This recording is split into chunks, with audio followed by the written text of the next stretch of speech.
Welcome to the lecture on integer programming module 2. In this module, we will discuss Gomory's cutting plane method for mixed integer programming problem. We will also discuss branch and bound method. This method is the most general method for solving integer programming problem, because this method can be applied to all integer programming problem as well as mixed integer programming problem.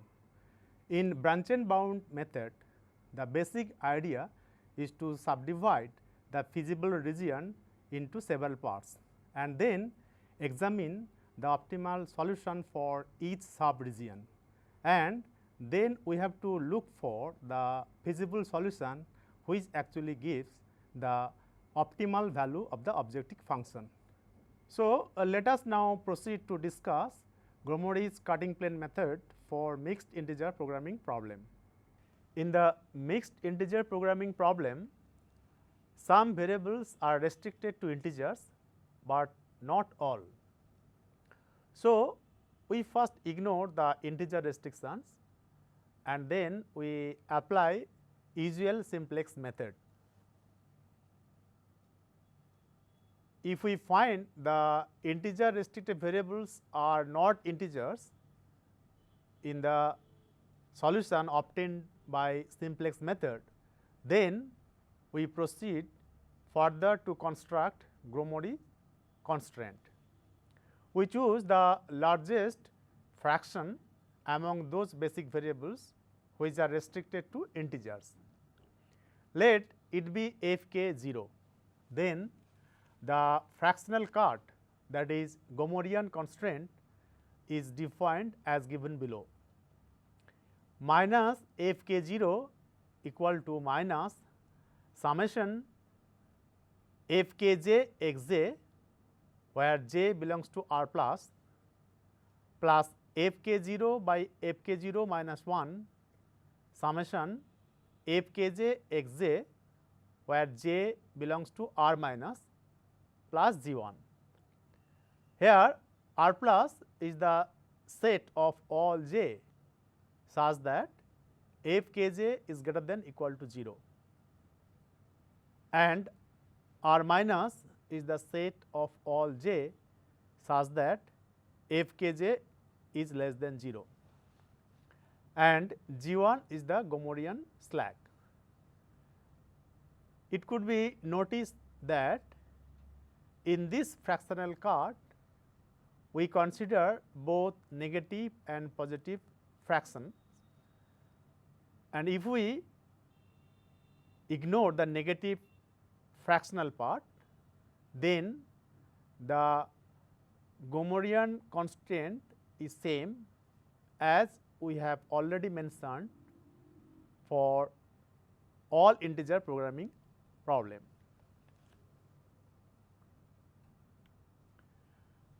Now, we consider the following mixed integer programming problem.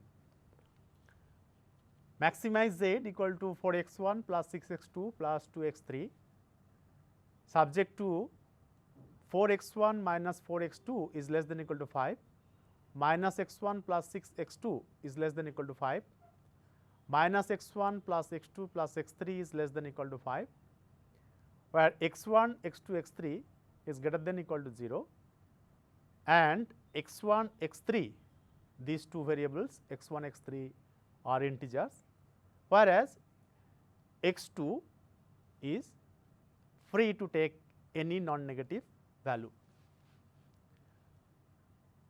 We introduce 3 slack variables x 4, x 5 and x 6, one to each constraint.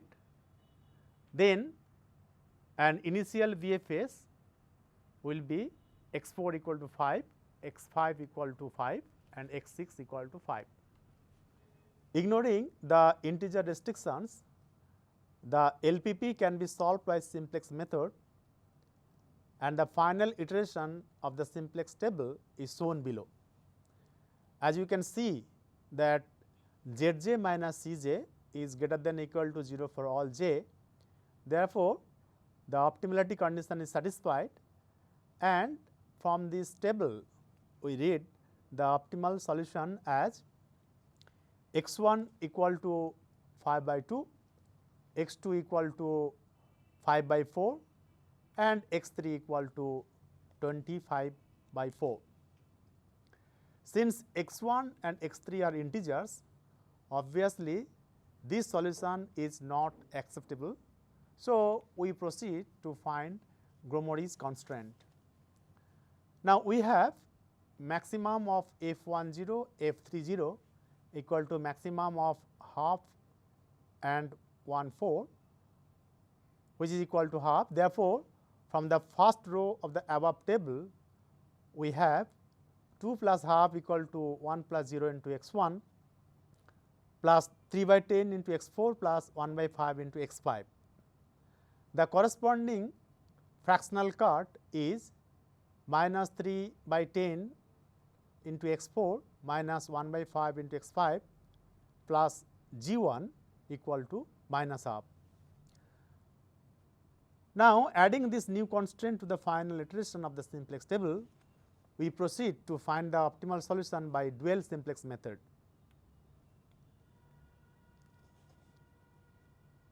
The slide shows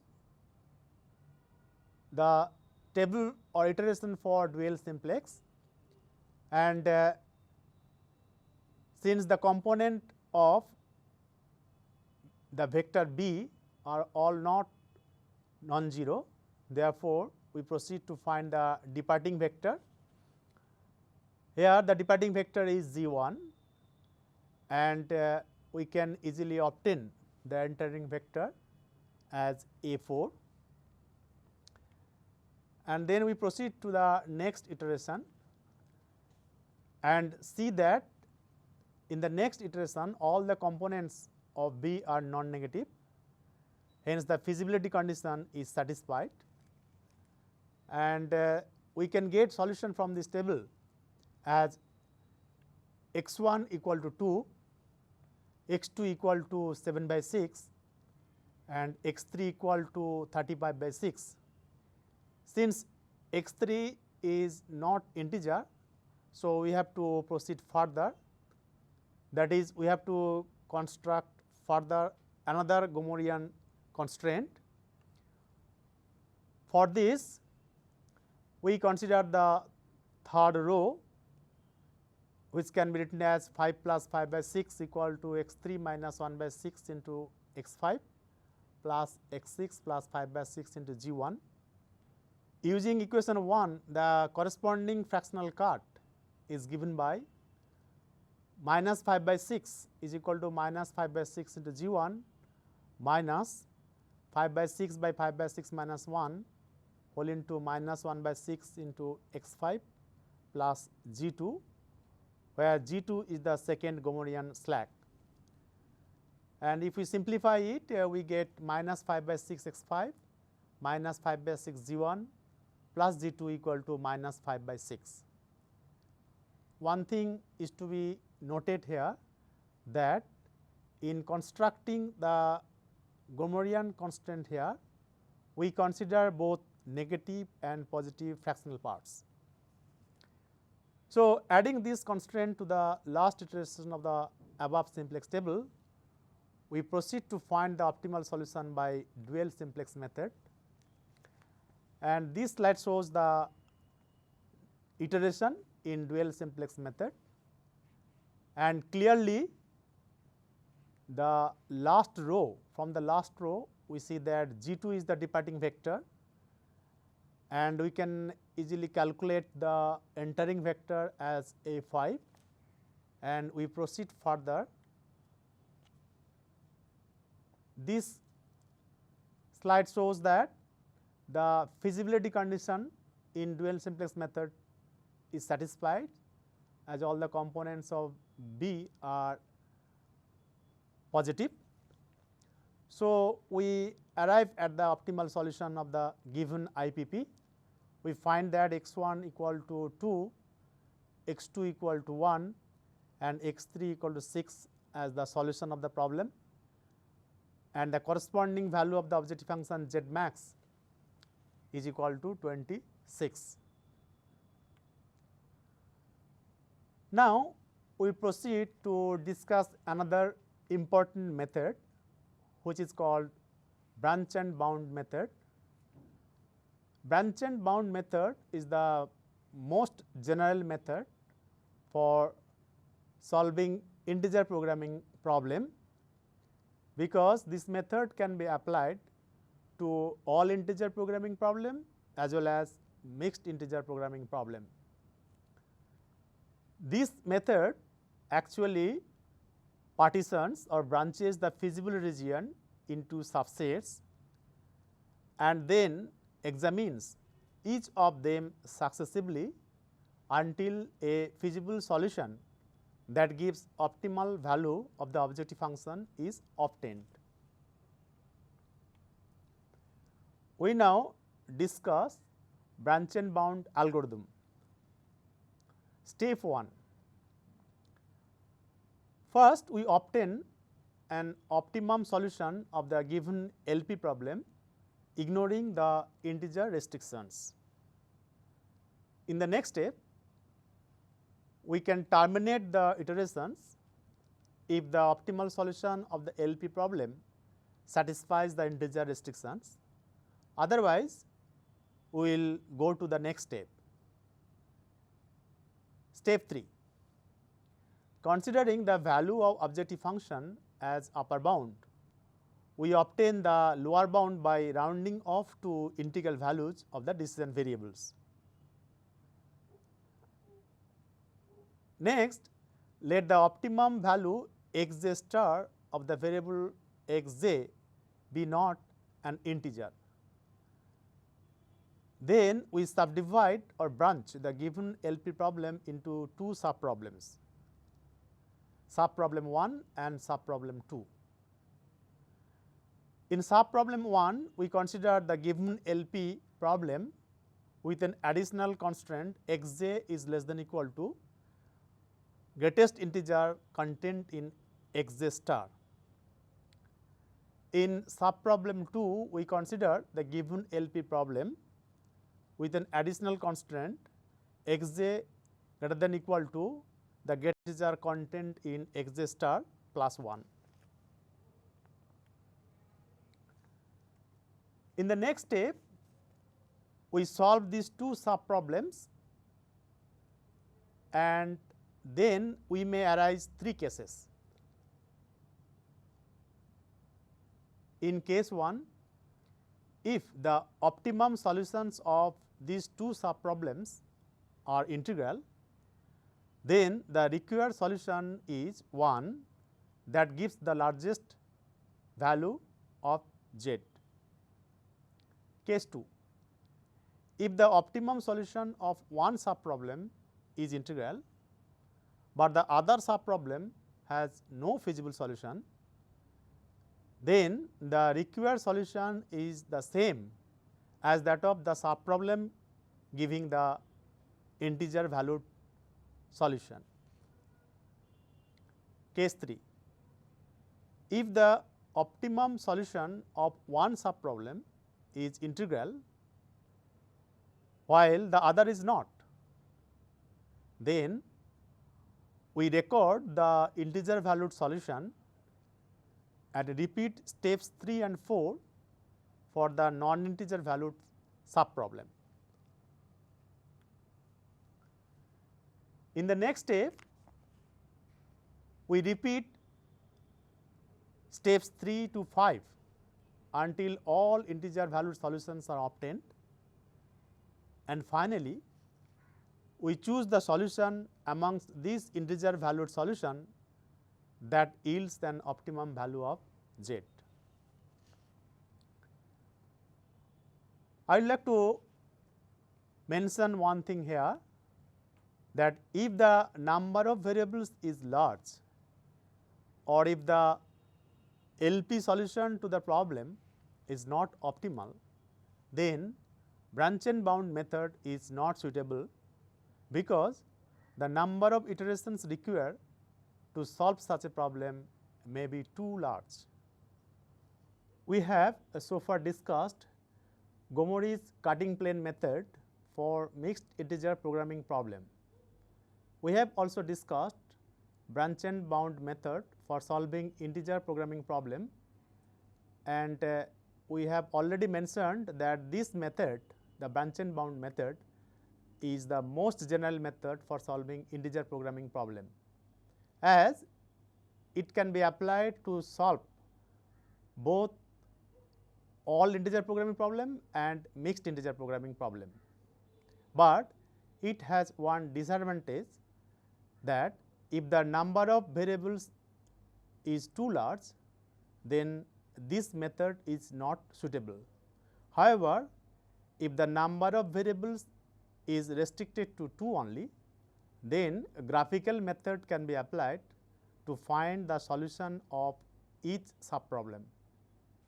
We now proceed to take some example and see how branch and bound algorithm can be applied to find solution of IPP. Consider the following example: maximize z equal to x1 minus x2 subject to x1 plus 2x2 is less than equal to 4, 6x1 plus 2x2 is less than equal to 9, x1, x2 is greater than equal to 0 and are integers.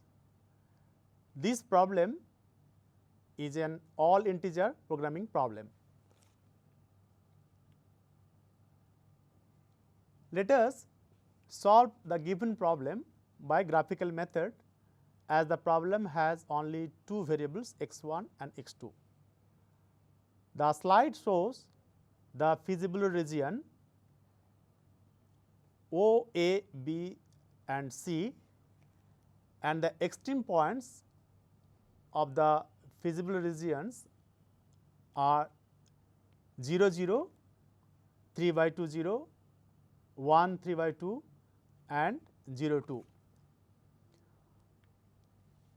From the extreme points of the feasible region, we find the optimal solution as x1 equal to 3 by 2 and x2 equal to 0. The corresponding maximum value of z equal to 3 by 2. Since x1 is not an integer, we proceed further. Now, x1 equal to 3 by 2, which implies that 1 is less than x1 star less than 2. So, considering the value of z as initial upper bound, that is z equal to 3 by 2, the lower bound is obtained by rounding off the values of x1 and x2 to the nearest integers, that is x1 equal to 1 and x2 equal to 0. Here the lower bound of z is 1.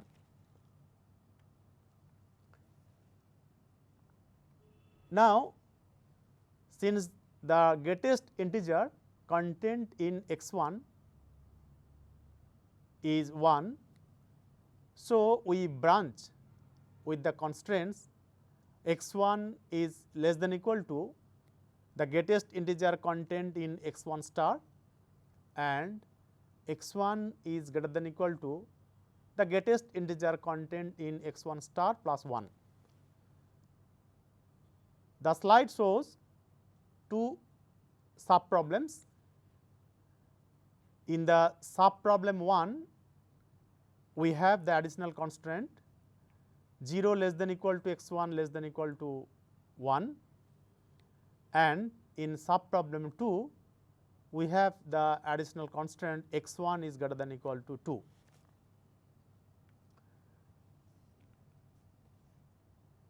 The optimal solutions to these subproblems can be obtained graphically as shown in this slide. For the subproblem 1, we have the feasible region, and for the subproblem 2, we are not getting any feasible region.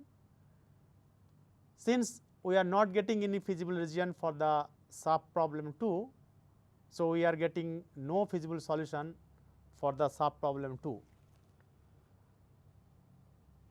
whereas for the sub problem 1 we are getting the optimal solution from the extreme points as x1 equal to 1 and x2 equal to 0 and the corresponding value of z is equal to 1.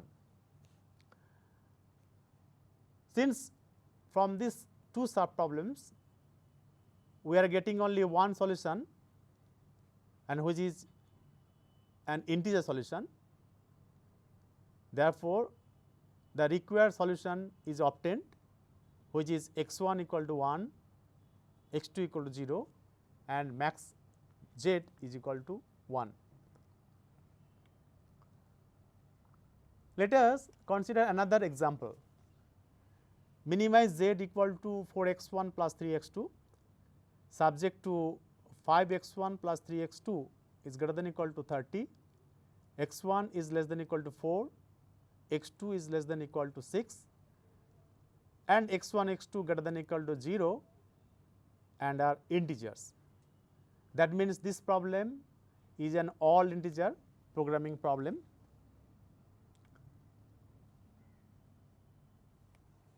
Let us solve this problem graphically ignoring the integer valued restrictions. The slide shows the feasible region for the problem and from the extreme points of the feasible region we see that the optimal solution is obtained at the point A, that is at the point 4 10 by 3, that means x1 equal to 4 and x2 equal to 10 by 3 and the corresponding minimum value of z equal to 26. Here since x2 is not integer, so we have to proceed further. Since the greatest integer content in x2 star is equal to 3, we branch the variable x2 and the branches will be like this: x2 is less than equal to 3 and x2 will be greater than equal to 4. Accordingly, we have two sub problems, sub problem 1 and sub problem 2 as shown in this slide.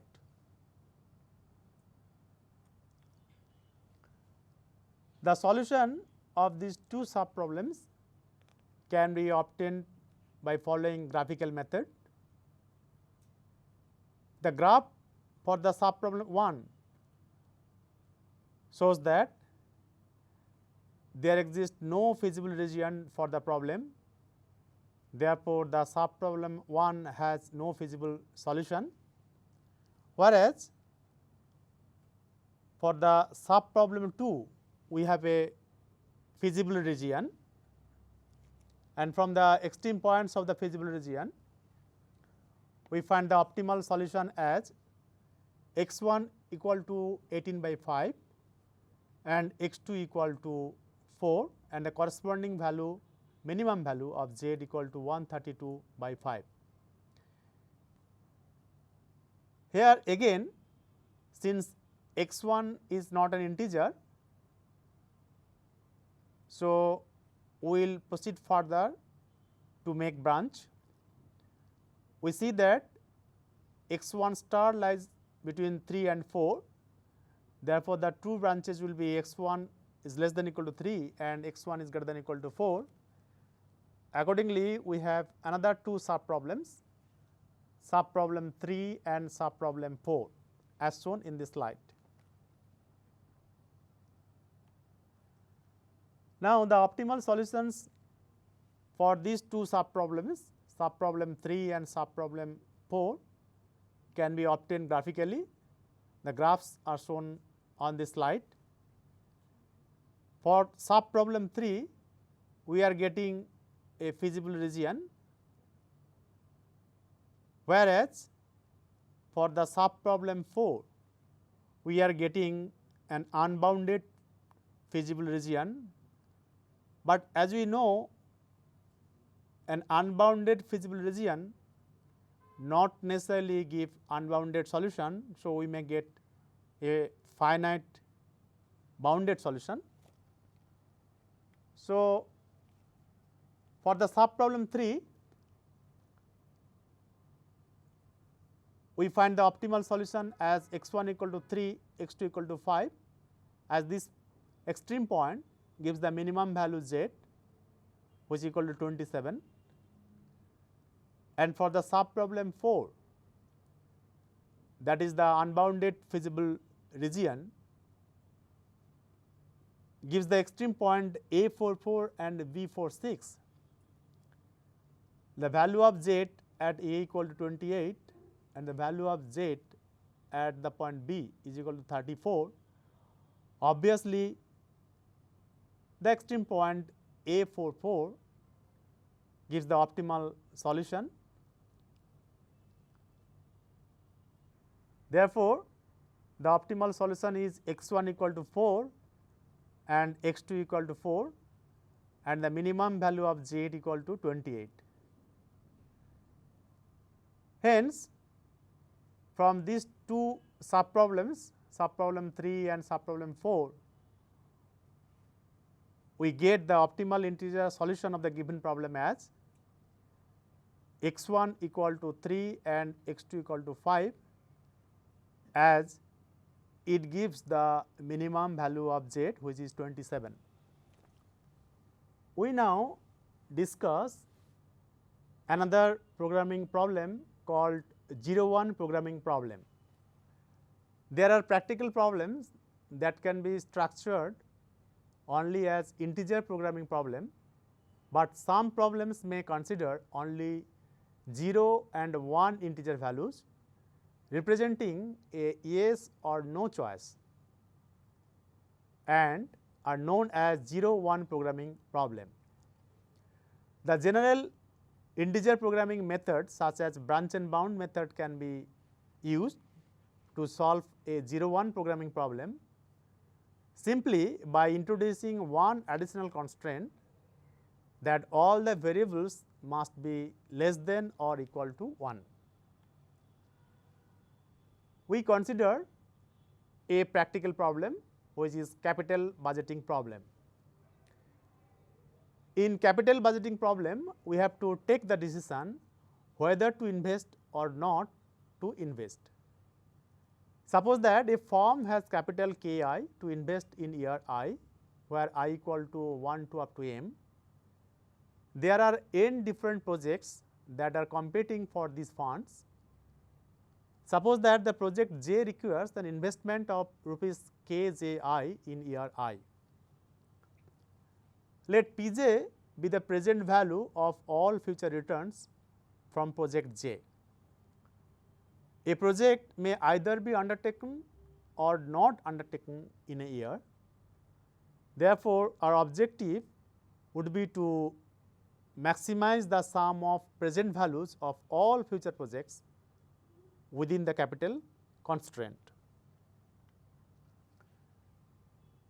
To formulate this problem, let xj equal to 0 if the project j is not undertaken and xj equal to 1 if the project j is undertaken. Then we can formulate the problem as maximize z equal to p1 x1 plus p2 x2 plus pn xn, which represents the present value of all future projects subject to the constraint k1i x1 plus k2i x2 plus dot dot dot kni xn, which is less than equal to ki for I equal to 1 to up to m, and xj is less than equal to 1, and of course, xj is greater than equal to 0 and integers for all j equal to 1 to up to n. In this module, we have discussed Gomory's cutting plane method for mixed integer programming problem.